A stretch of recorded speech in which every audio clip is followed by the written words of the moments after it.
শনিবার বিকেল 5:30 নাগাদ পাণ্ডবেশ্বরে কুমারডিহি কমিউনিটি হলে নবনির্বাচিত বিধায়ক জিতেন্দ্র তেওয়ারির একটি সংবর্ধনা সভা অনুষ্ঠিত হয়। দলের নেতাকর্মীরা এই সংবর্ধনা সভা অনুষ্ঠানটি আয়োজন করেন। সংবর্ধনা সভায় এসে বিধায়ক তার দলের নেতাকর্মীদের উদ্দেশ্যে কড়া ভাষার বার্তা দেন যে এটি বিজেপি দল, তৃণমূল নয়।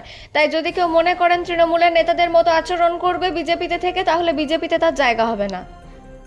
পাশাপাশি তিনি এটাও বলেন, যারা একেবারে সামনের সারিতে থেকে নির্বাচনের দলের হয়ে কাজ করছিল তাদেরকে আগামী পঞ্চায়েতে এগিয়ে নিয়ে যাওয়ার পরিকল্পনা রয়েছে।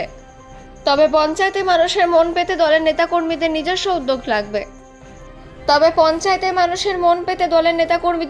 উদ্যোগ লাগবে।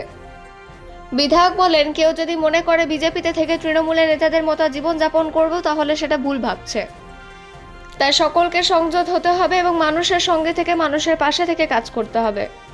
এছাড়াও তিনি বলেন, আগামী পঞ্চায়েত ভোটে জয়লাভ করার জন্য মানুষের ভোটে জয়লাভ করতে হবে, কোনো রকম অসৎ উপায়ে জয়লাভের জায়গা নেই বিজেপিতে। পাশাপাশি বিধায়ক মঞ্চে সংবর্ধনা প্রসঙ্গে বলেন যে এত টাকার ফুলের তোড়া দিয়ে যে সংবর্ধনার আয়োজন, এটা বন্ধ হোক।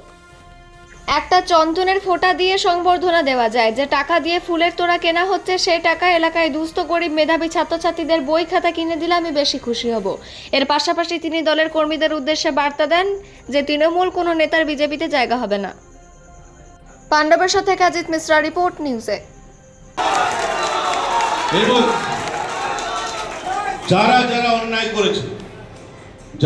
অন্যায় করেছে ইসিএল এর জমি দখল করে 50 বিঘা জমি দখল করে যারা পার্ক বানিয়েছে, সে পার্ক মাইজুলের থাকবে না।